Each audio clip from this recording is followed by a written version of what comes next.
biko gwa Igbo Igbo ahụ. Eze nwanyị Chief Mrs. Julie Chin Alale, eze nwanyị Nnewi. Eze nwanyị ekene gị. Eze nwanyị a na-edo. Okay, eze nwanyị a na-edo anya. Igwe Nnewi chiri m eze nwanyị Nnewi. Ana o nwere onye ga-echi unless ma nwụrụ. Ndị be anyị chikwasị m eze nwanyị a na-edo, so abụ m Chief ụzọ na-abụ double barrel chief. Anyị na-ekele gị. Biko ka obi dị gị na mmemme nke ụbọchị nke taa. Obi dị m mmadụ nne 90 years of 90 days.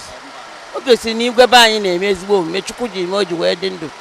Ana unu na-afụ na o jiri mkpa aga.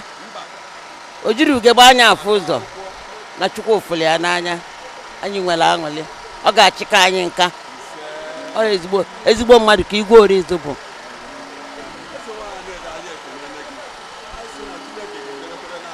Ife mere eme. Daalụ. Daalụ nụ biko kwụrụkwa na igwe n'azụ.